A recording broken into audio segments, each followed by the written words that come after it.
The movie is set in 1989 and it starts with a US commercial jet in the air. The pilots are chatting as usual when all of a sudden, the plane is struck by another jet, the DC-10, from above. This causes the main pilot to lose control of the plane, hence resulting in its freefall. With time running out, the first officer goes to check the engines, but to his horror, he finds that every single passenger is dead and that their corpses are burned. He rushes to the cockpit to relay the information, and in the meantime, we see a strange device on the plane's floor. The very next second, the entire jet explodes and crashes. The scene then cuts to National Transportation Safety Board investigator Bill Smith and his colleagues who are finding clues regarding the plane crash. There, the investigators meet a theoretical physicist named Dr. Arnold Mayer, who is also curious about the crash. He believes that something supernatural might have caused it. Meanwhile, Bill gets handed the cockpit voice recorder using which he can recover the pilots' conversations while they were in the air. Afterward, he, along with other investigators,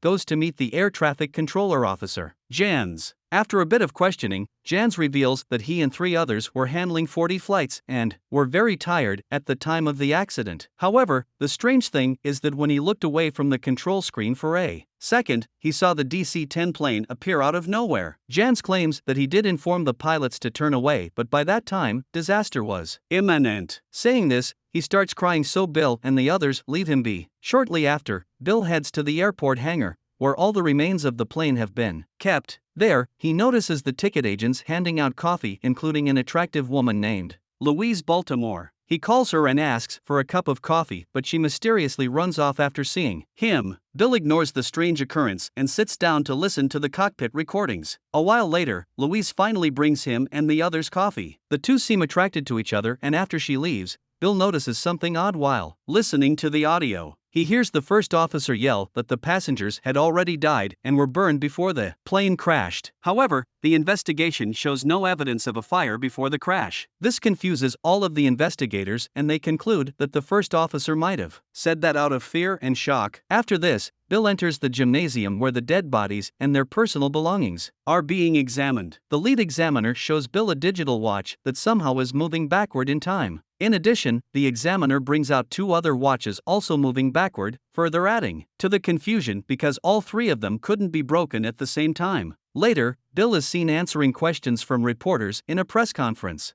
Dr. Arnold also shows up and pressures him by asking if the team has found any unusual phenomena from the crash site. However, Bill doesn't answer the question and says that it is confidential information. After the press conference, he decides to go to his hotel, and on the way, he bumps into Louise. Bill invites her for a cup of coffee, but she proposes they go out for dinner instead. The scene then cuts to the 2 in bed. After Bill falls asleep, Louise sneaks into the bathroom. Then, she calls the room service to cancel Bill's 6:30 a.m. wake-up the next day. The next morning, Bill is frustrated as the hotel didn't wake him up. Louise says that this might be fate and for some reason tries to convince him to not go to work. However, Bill says that investigation is very urgent. He then leaves the room only to return back in a few minutes after remembering he left something behind. But to his surprise, he cannot find Louise anywhere and assumes she has run off. In the afternoon, during a meeting, Bill calls up the ticket agency and asks for Louise. However, the company is not able to find the name in any of its records. This makes him believe that she was lying about her identity. At night, Bill is in the hangar even after closing time looking at all the plane remains. Suddenly, he hears a beeping sound and then sees a flashing red light beneath some of the rubble. Upon further investigation, it's revealed that the sound is coming from the strange device which was shown in the beginning when the plane first crashed. Bill fiddles around with the strange device when all of a sudden, he gets zapped and falls to the floor, unable to move. Then, 3 women wearing some sort of military outfits run up to him. Among them, one woman is Louise, who now has a completely different appearance than before. In addition, she acts and talks as if it is the first time she is seeing Bill. It is then revealed by one of the women that the device is called a stunner. We also find out they have come to retrieve it. Louise warns Bill to abandon the investigation or else a devastating time paradox will ensue. The women then leave and walk into a bright blue light and disappear. Shortly after, Bill stands up, and in his hand is a part of the stunner which Louise failed to get. The scene then cuts into a futuristic setting and it is revealed that Louise and the others are actually time travelers from 1,000 years in the future. Here,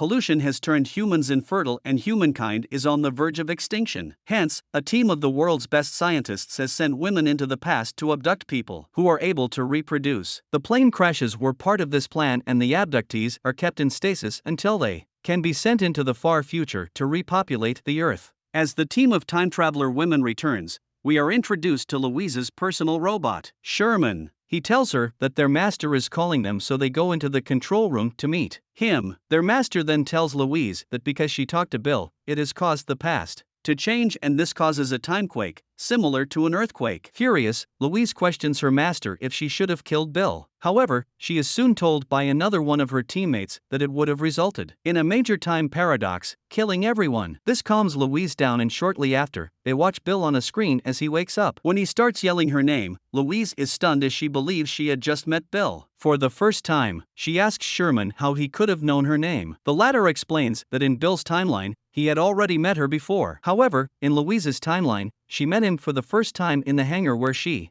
went to retrieve the stunner. Afterward, Sherman puts Louise through a set of tests and scans her body for another mission to 1963. He then states that Louise didn't have enough cigarettes back in 1969. This indicates that the air in the future has become so polluted that whenever they travel back in the past, they smoke cigarettes to mimic their own timeline's atmosphere. Sherman then preps her for time travel and makes her dress up as an air hostess. Following this, we are shown a lecture by Dr. Arnold Mayer where he discusses the possibility of visits from time travelers. He goes on to explain that time travelers prefer not to be seen by people, or that they only come in contact with people who are likely to never be seen by others again, like on a plane when its crash is inevitable. He ends his lecture by claiming that time travelers are real, we just have less information about them. Elsewhere, Louise and the others leap into the time machine and travel back to 1963 where they appear on a plane. They use the stunners to slowly take out the other air hostess and the passengers. As they do so, a man attempts to hijack the plane, which results in a time traveler getting shot. This causes her to drop her stunner, which is found by a boy. Louise then uses her stunner to kill the man. After a while, the boy tries to inform her about the previous stunner he found, but Louise puts him to sleep before he can say anything. Afterward, the entire back half of the plane goes through the time machine into the future. It turns out that the plane in 1963 was going to crash, so teams from the future are sent into the past to abduct people who will die from the impact. This way, no lives are taken, since the people who were about to die in the plane crash are the ones being taken to the future. The team then escorts the passengers out of the plane and replaces them with identical clones who are already dead. This explains the first officer's comment on the bodies being burned before the crash, as the time travelers had pre-burned the identical clones in preparation for the crash. After that, the master discloses that the man who was about to hijack the plane was going to shoot toward the cockpit, resulting in a crash. Hence, he orders the ladies to plant a bomb in the cockpit so as to not alter the past, which will also prevent any paradoxes. After placing the bomb inside the cockpit, the team then gets off the plane. Afterward, the wounded time traveler says that she lost her stunner in the plane, so Lousy decides to rush back to the plane and find it. However, the bomb in the cockpit has already started counting down, forcing her to get off. In the next scene, we see Louise in a council meeting with people inside large tubes which help them survive due to the harsh conditions of the future. The council says that the first stunner, which she lost in 1969, ended up in the possession of Bill Smith, and the second one, which she lost in 1963, will eventually end up in the hands of Dr. Arnold Mayer. If he finds out what it can do, he might be capable of figuring out how it works and might unveil the truth about time travelers. So, they decide to risk another mission back to 1969, where she will meet Bill a day before he got the stunner and prevent him from finding it in the hangar. The scene then cuts into the past, where Bill sees Louise for the first time while he asked her for a cup of coffee. The movie plays out as it did before, and this explains why she was trying to convince Bill to not go to work previously. Before they go to the hotel, Louise does a bunch of normal activities very weirdly, like driving a car and eating a salad, as in her timeline these things are not possible. The next day, after Bill leaves the room for work, Louise calls to be returned back into the future, and as a result, Bill cannot find her in the room when he returns. Shortly after she returns, they experience another timequake, but this one is much more intense. Afterward, Louise and the Master observe Bill and realize that instead of investigating the crash, he is searching for Louise and the answers behind his unusual experience. In the hangar, Louise then says that Bill will most probably meet with Dr. Arnold Mayer and discuss her and the stunner. Bill eventually visits Arnold and it is revealed that the stunner lost in 1963 ended up in Arnold's possession, which set his path to investigate what caused the crash. Arnold then shows the stunner to him while Bill also shows the part of the stunner that he found in the hangar. Unbeknownst to both of them,